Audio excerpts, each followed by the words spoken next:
Hey everyone, welcome back to Alf's Mustang Garage. Today we're working on a 66 Mustang with a C4 automatic transmission that is leaking like everywhere. So we're going to do some transmission leak fixes today. First things that we're going to kind of show you, very common on the C4, this is your shift selector shaft. And we are leaking from there. The servo cover is leaking. The pan is probably leaking, but it's hard to tell when everything above it is leaking. It looks like the tail shaft housing is leaking. To get started, what we're going to be doing is we're going to be dropping the pan, and we have to pull the valve body out.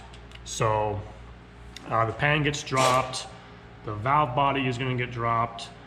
We're going to show you how to do that. We'll take you there right now. Hey, where's your girly man gloves? Oh, sorry boss, trying to be manly girly. All right, let's get started.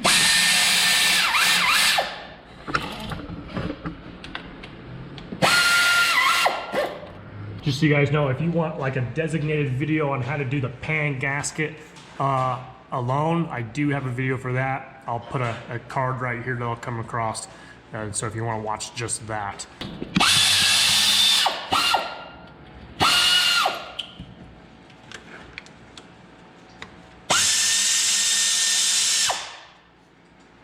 I got it. Got it? Yep.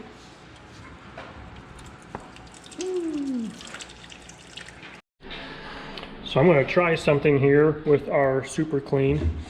I got these transmission bolts off this pan.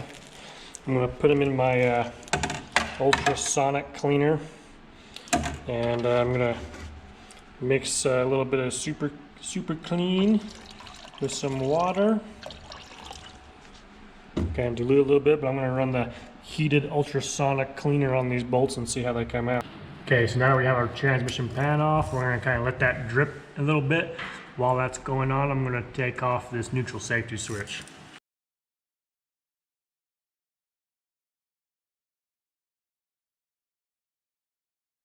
Okay, so that neutral safety switch just has the two bolts that mount it, and then the the bolt for the little kick down lever right there, and then you can just kind of let that hang out of the way.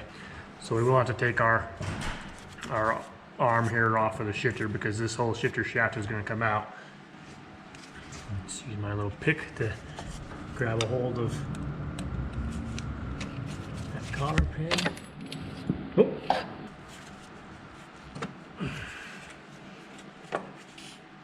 Okay. All right, that can just kind of hang up there out of the way. Okay, so what I'm going to do now is go ahead and take off the filter screen here.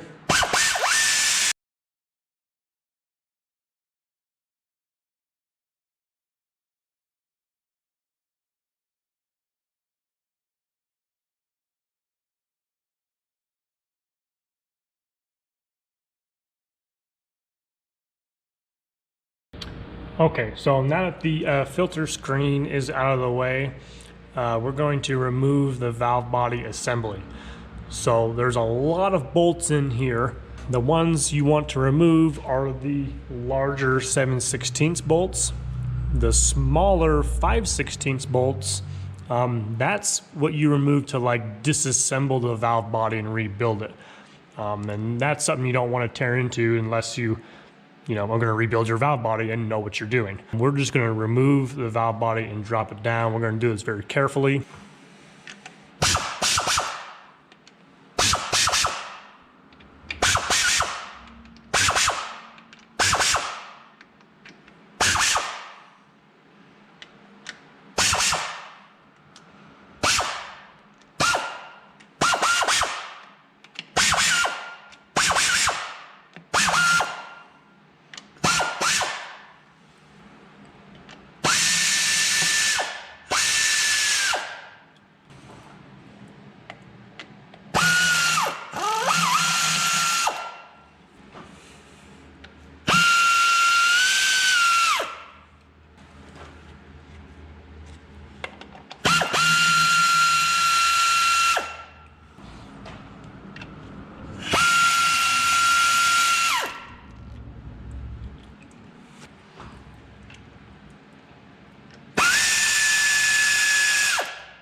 Okay, we got the valve body off.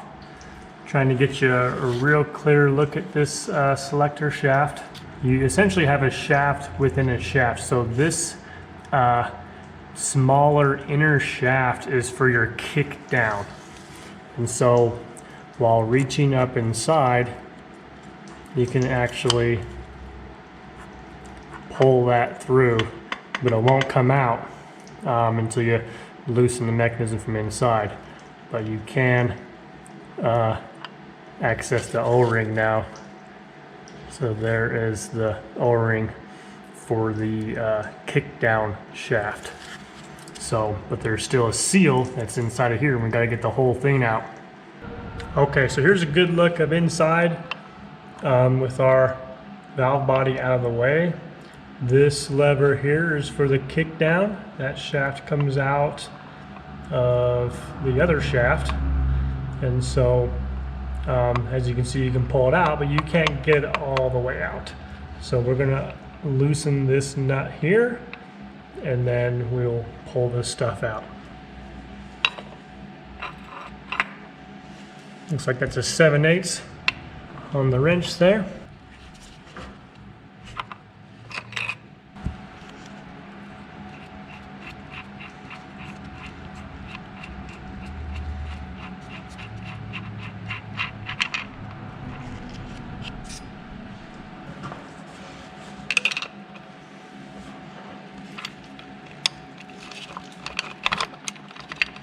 Sometimes you just gotta work that off the shaft a little bit.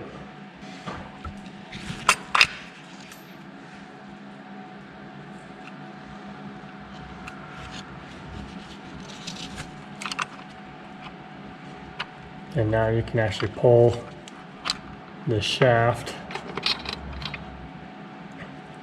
all the way out like that. Good look at pulling this shaft out from this side.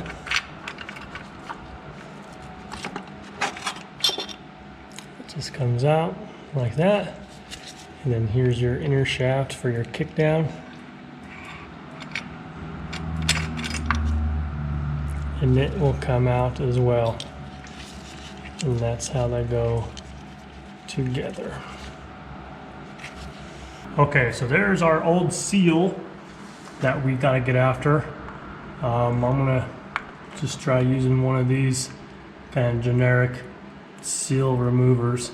And you wanna be really careful because this is soft aluminum.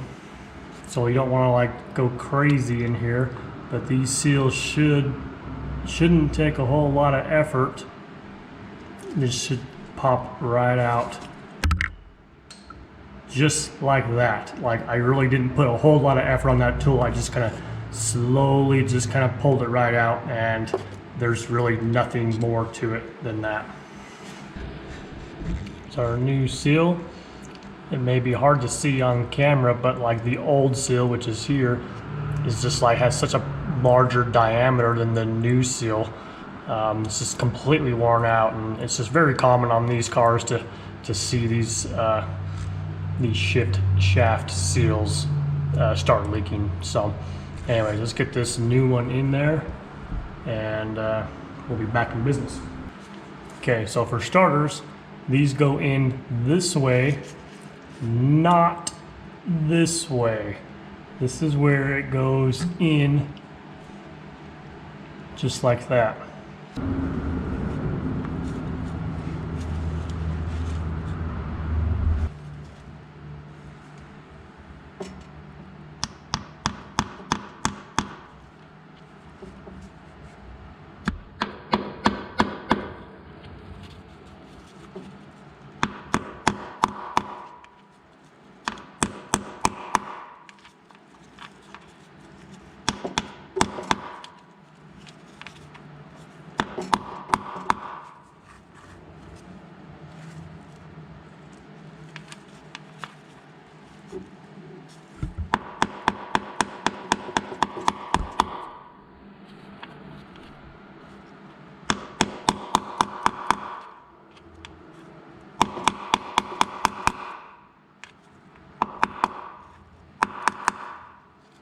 Okay, new seal is in. Okay, let's get this new shaft, or I'm sorry, let's get this shaft in with this new seal. I like to put some fresh transmission oil on the shaft when I put this in, so that way it slides in nice and easy.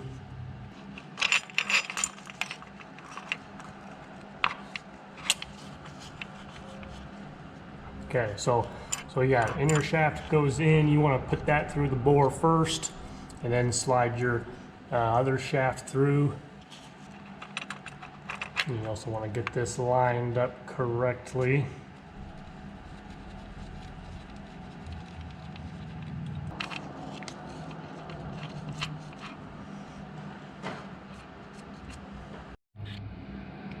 Okay, so what I was kind of trying to fight with here for just a minute was just this selector shaft deal that connects to your linkage inside is just kind of keyed to that shaft, and so I was trying to get that lined up and make sure it's all in park, and just kind of make sure everything is lined up correctly there. So now that our shaft is in, now we can tighten down that 7/8 nut.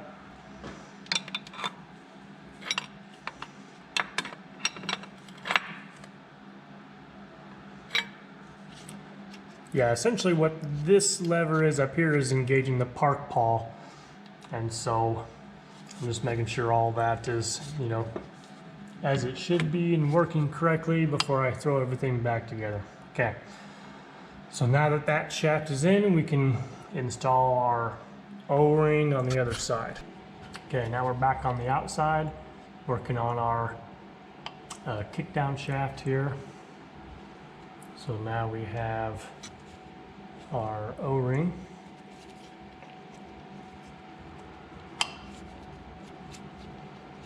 Goes in like that.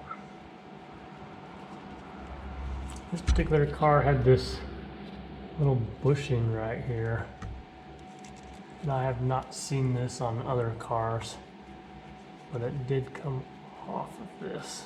So I think someone at some time may have put that on there just as kind of like a little keeper. But anyways, so that O-ring just goes in like that,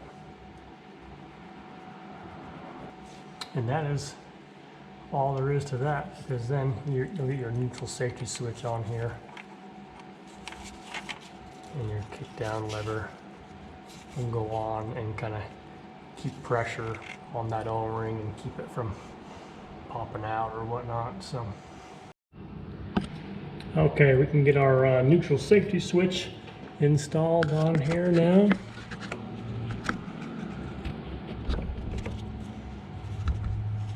And it's just kind of pretty. It's got two keys that just kind of slide over that shaft that we just reinstalled. So, and these are adjustable, so we'll just kind of want to verify it's starting in park and neutral only when you got this installed.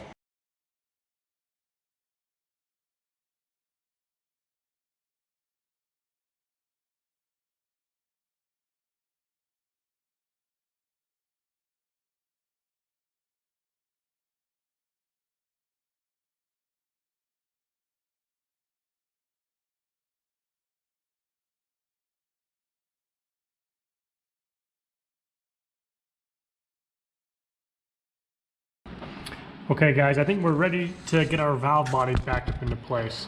So a couple things to kind of note. You have two shafts here that need to be properly aligned when installing the valve body. So this is the kick down shaft, and then this is your regular shift shaft. Okay. The kick down shaft is going to go right here. It's kind of like a springed little shaft to kick down. So that needs to go in front of that shaft. And then your regular shift shaft goes in front of this spool valve, and it's going to go right in this little slot right here. So when I dropped this valve body down, this was all the way back. So we're gonna put it up in there like that and try to watch that as we put it up inside and get our bolts mounted in. So that's the only two things you kind of have to worry about, is just those two, and they can be kind of checked and verified once you kind of have the bolts kind of partially started.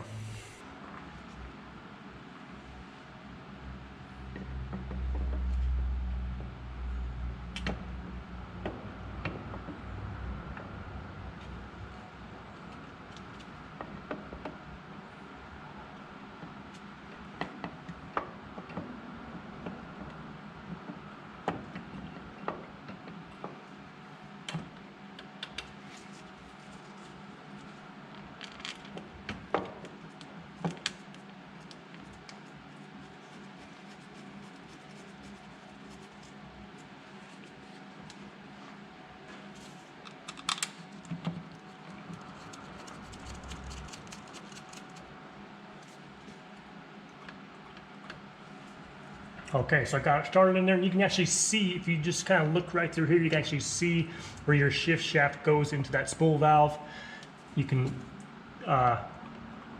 work your kickdown, and you can actually feel the tension on that. So I know that's installed properly. I can see right where that needs to go. I'll give you a visual on that. There's a spool valve, the slot, the shaft goes right in between, right there.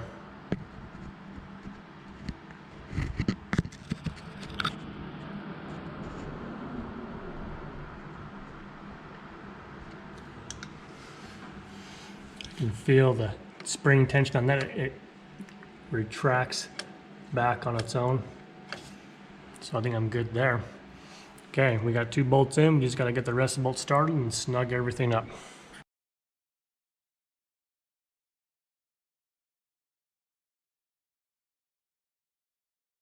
Okay, I got the valve body back up in there. Those bolts are just snug tight. You don't have to crank those suckers down at all. So just to kind of shed some light on this, this is your spring that holds your shift detents into place. If you leave this on and try to get your valve body in there, it's actually quite difficult because you're just kind of fighting the spring. So there's only, with all the mounting bolts out, there's only one bolt holding that spring in place. And so take that out, get it out of your way, so that way you're not fighting it. So it just kind of goes into your detent assembly there for your shifter, and then you can install it afterwards, and it just kind of keeps that spring tension on those detents. So with the valve body back in, we're ready to install the pan. Okay, I just put my bolts in the ultrasonic heated parts washer, and added some super clean to it. I actually used the all wheel cleaner in this and kind of mixed it with a little bit of water, and like these bolts had silicone on it, and this silicone is like literally like falling off, and they are like insanely clean. And I soaked them overnight, but wow, the silicone, the old silicone, like literally like falls right off. So that's pretty sweet.